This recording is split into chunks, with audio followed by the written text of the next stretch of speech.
So good afternoon, everyone. Thank you for joining us today. My name is Bettina Akukwe, and I am the Apprenticeship Implementer here at Alamance Community College.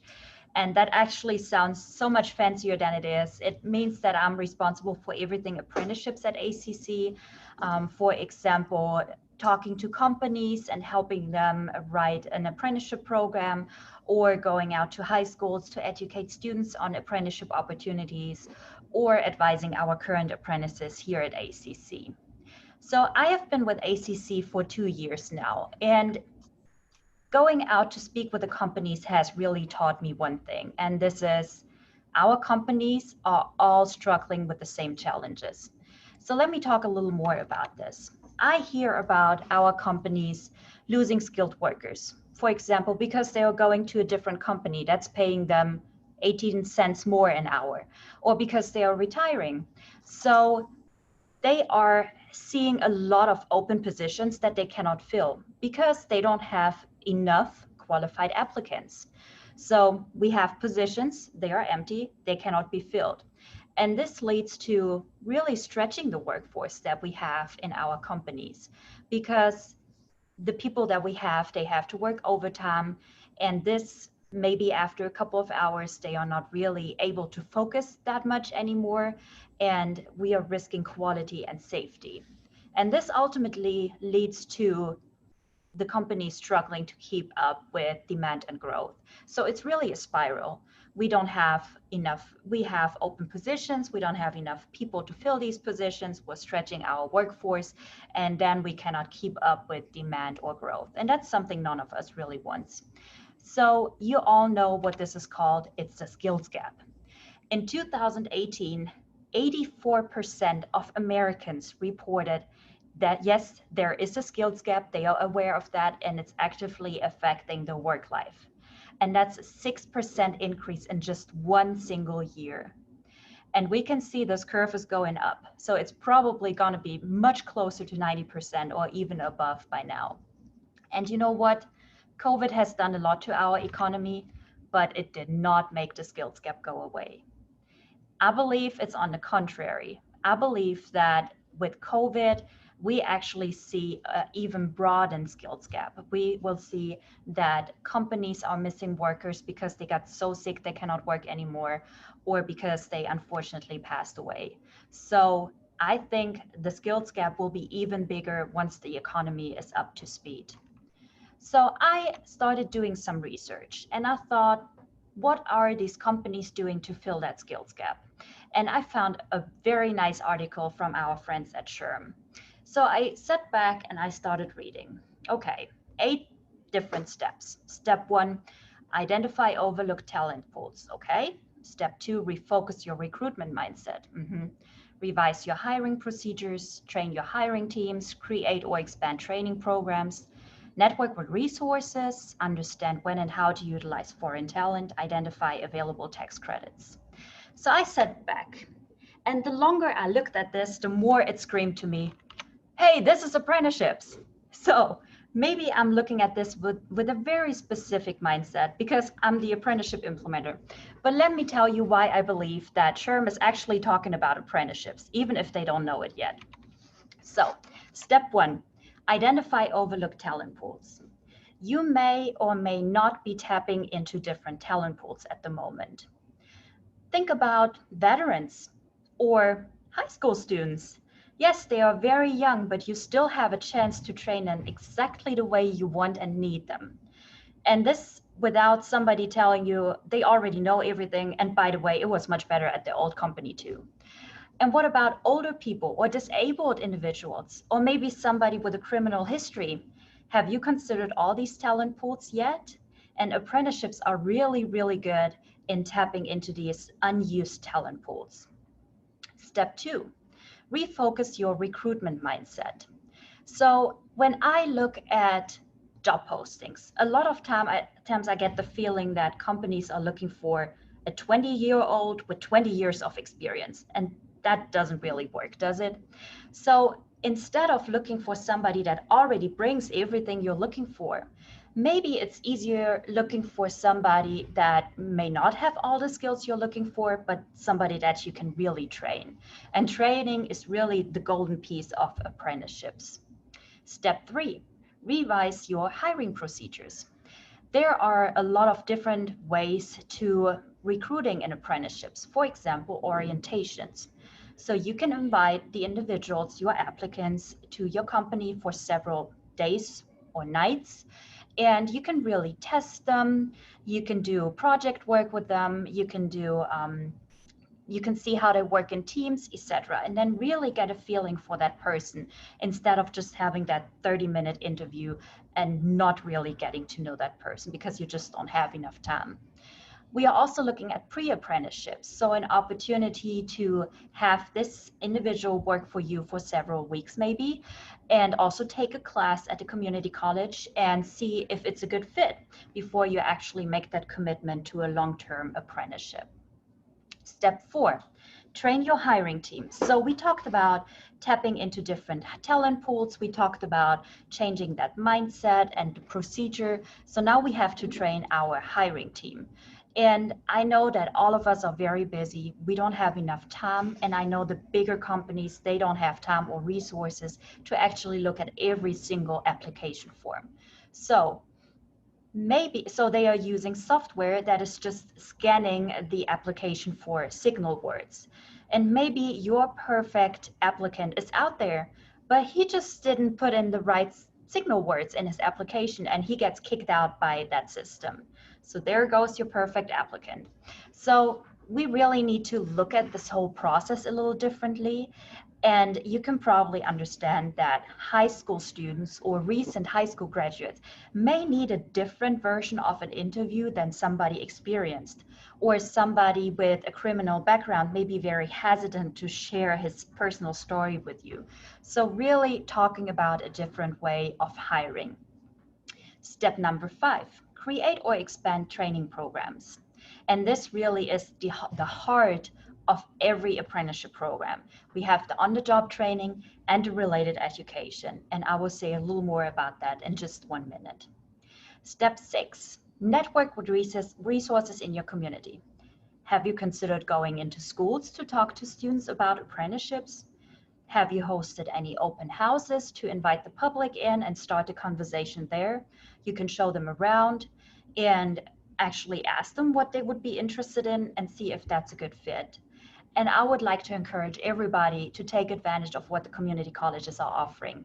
A career fair may be the best place for you to find exactly the person you're looking for.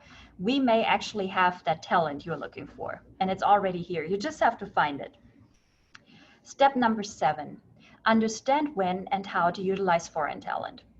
So now I have good news for you. I am your foreign talent. So I am from Germany, and as you may know, the German-speaking countries are very fond of their apprenticeship models.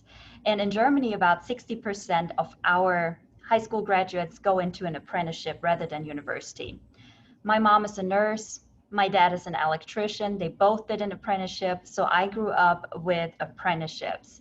And our fondness of apprenticeships is actually so deep in our culture that most of our last names are an occupation. So for example, Müller, which is the most common last name in Germany, is the miller, or the person that grinds your flour. Or Schmidt, which is a version of Schmied, which is the blacksmith. Or Koch, the cook. Richter, the judge. And Schäfer, the shepherd. So you can see that in a lot of these old English names as well, like Smith and Judge. You have these names here too. But you can really see that somebody back in the days got his last name based on the occupation he was doing. So for example, my maiden name is Neugebauer. So one of my ancestors was the new farmer in town, and that's how this person got the name, Neugebauer. So you really see this different culture, and I'll be happy to bring that in, but maybe it's also worth considering hiring somebody with a different background that has this mindset and this cultural background of apprenticeships. And then also step 8, identify available tax credits. And that is really not just about tax credits, it's also about networking with other companies, maybe when you're in an apprenticeship consortium, or this really strong relationship with the community college. It's really more about being part of a community and helping each other.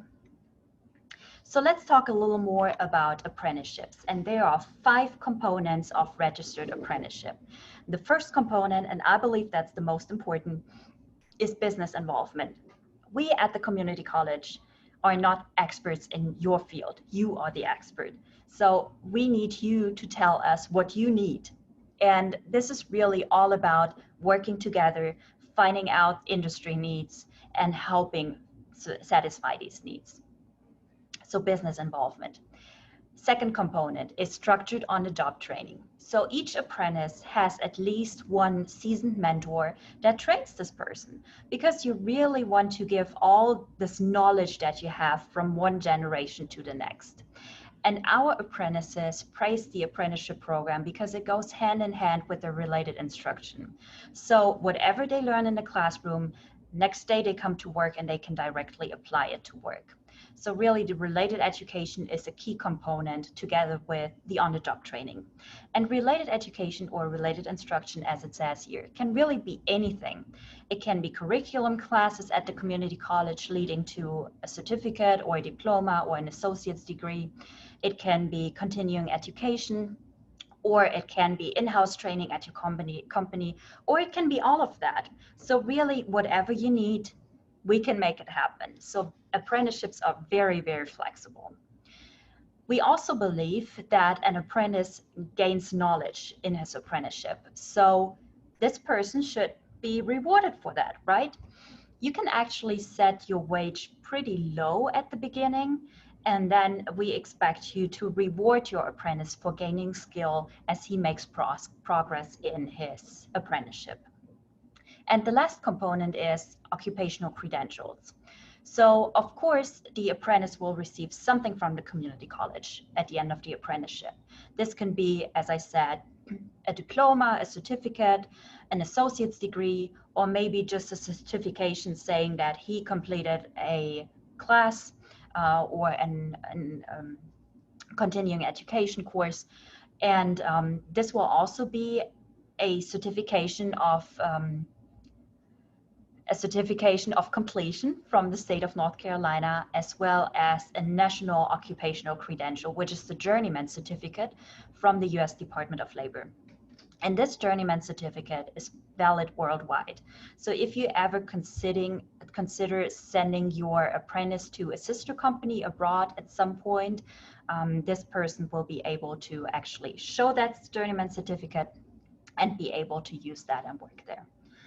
Okay, excuse me, I have to drink something.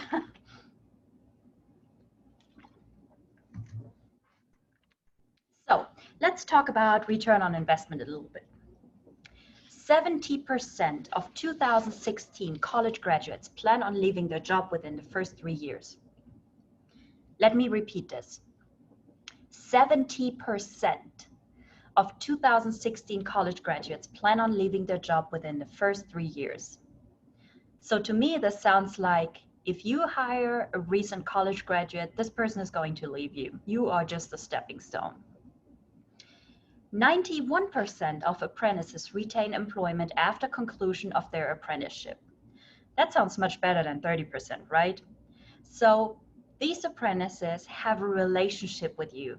You train them, you invest in them, they feel cherished, they feel valued, and they stay with you. For every dollar invested in apprenticeship, the tax returns were $27 and total benefits were more than $35. Research by the US Department of Labor also shows that for every dollar spent on training, an employer receives a benefit on average of $1.46 to $2. So we are not just talking about tax credits here.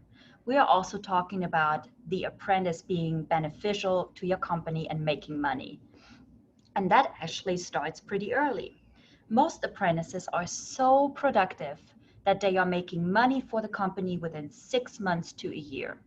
So they don't really need a lot of training at the beginning before they start making money for you. So what can we at ACC do for you? We can do a lot for you, let me tell you. We can take care of the paperwork for you. So recently we got recognized as a sponsor of apprenticeships by Apprenticeship North Carolina. That means we can register your apprentices for you. We can apply for education assistance for you. That is additional funding from the state. We can make sure that your apprentice is taking all the classes he has to take. We can make sure that he gets his on-the-job training, track hours, etc., etc. And you will just have to sign an employer agreement with us. So this paperwork that you can see on the picture will be on our desk and not on yours. We can also cover tuition. So neither you nor your apprentice has to pay for tuition. We can cover that. We can take care of that. Same with books.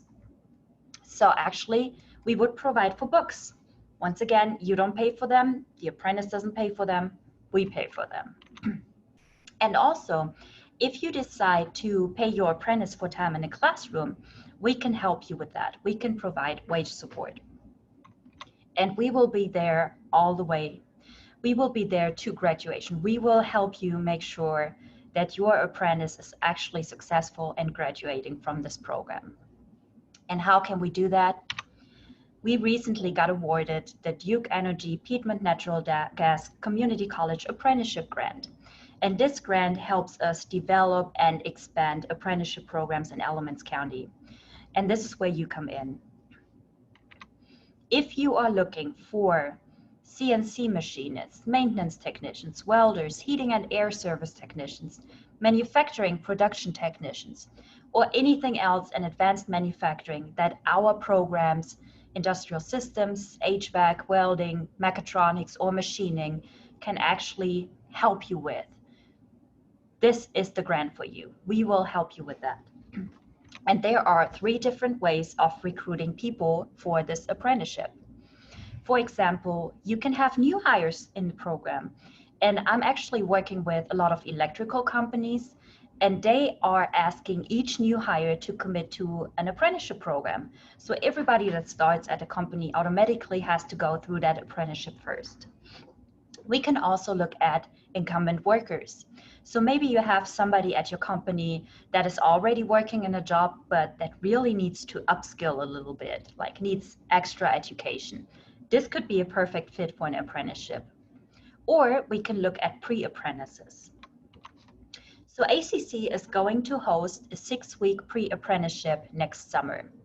We are inviting individuals in the county or even outside the county to apply for this apprenticeship and then come to us for 40 hours a week to receive hard skills and soft skills training. Think of safety training like OSHA 10. Think of basic machining, think of basic welding, but also think of something like work ethics training, attitude, attendance, appearance, accountability, you name it. If it's part of work ethics, we will train them. But also resume writing and mock interviews. And if COVID allows us, we would be very happy to go into a couple of facilities as well and show these individuals that manufacturing is no longer dog dirty and dangerous. It's really much different from what our grandparents used to see. At the end of these 6 weeks, we invite our company partners in for a draft day so they can actually meet these individuals, see how they do in the lab, maybe see if they can actually operate that machine after 6 weeks, and do interviews with them. And in the best case scenario, you hire these pre-apprentices right out of our pre-apprenticeship program into your apprenticeship program. So now I talked a lot, and this is my contact information, also the contact information of Justin Snyder, our Dean of Industrial Technologies. He's on the call as well. And I am going to stop sharing my screen, and I'll be happy to answer any questions you may have for us.